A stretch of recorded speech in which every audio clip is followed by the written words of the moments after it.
തമിഴ്നാട്ടിലെ തിരുച്ചിറപ്പള്ളിയിൽ കാവേരി നദിയുടെയും കൊള്ളിടം നദിയുടെയും ഇടയിലുള്ള ദ്വീപിലാണ് ശ്രീരംഗം ക്ഷേത്രം സ്ഥിതി ചെയ്യുന്നത്. നിത്യപൂജകൾ നടക്കുന്ന ലോകത്തിലെ ഏറ്റവും വലിയ ഹിന്ദു ക്ഷേത്ര സമുച്ചയമാണിത്.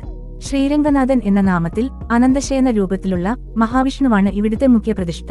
ചോള, പാണ്ഡ്യ, വിജയനഗര, നായക്ക രാജവംശങ്ങൾ വിവിധ കാലഘട്ടങ്ങളിലായി ഈ ക്ഷേത്രത്തെ വികസിപ്പിച്ചു. 7 പ്രാകാരങ്ങളാൽ ചുറ്റപ്പെട്ട ശ്രീരംഗം ക്ഷേത്ര സമുച്ചയത്തിലെ പ്രധാന ആകർഷണം ഇന്ത്യയിലെ ഏറ്റവും ഉയരം കൂടിയ ക്ഷേത്രഗോപുരമായ രാജഗോപുരമാണ്. 1000 തൂണുകളുള്ള മണ്ഡപവും ഗ്രാനൈറ്റ് ശിലകളിൽ കൊത്തിയെടുത്ത യുദ്ധക്കുതിരകളും പുരാണരൂപങ്ങളും അന്നത്തെ വാസ്തുവിദ്യയുടെയും ശില്പകലയുടെയും മികവ് വ്യക്തമാക്കുന്നു. വൈഷ്ണവ വിശ്വാസത്തിലെ 108 ദിവ്യദേശങ്ങളിൽ സ്ഥാനമുള്ള പ്രധാന ക്ഷേത്രമാണ് ശ്രീരംഗം. വിശിഷ്ടാദ്വൈത ആചാര്യനായ ശ്രീ രാമാനുജനാചാര്യരാണ് ക്ഷേത്രത്തിന്റെ ഭരണക്രമങ്ങളും പൂജാവിധികളും ക്രമീകരിച്ചത്. ഭക്തിയും കലയും ചരിത്രവും ഒരുമിച്ച് ചേർന്ന ശ്രീരംഗം ക്ഷേത്രത്തിന് ഭാരതീയ പൈതൃക സ്മാരകങ്ങളിൽ ഉത്തമ സ്ഥാനമുണ്ട്.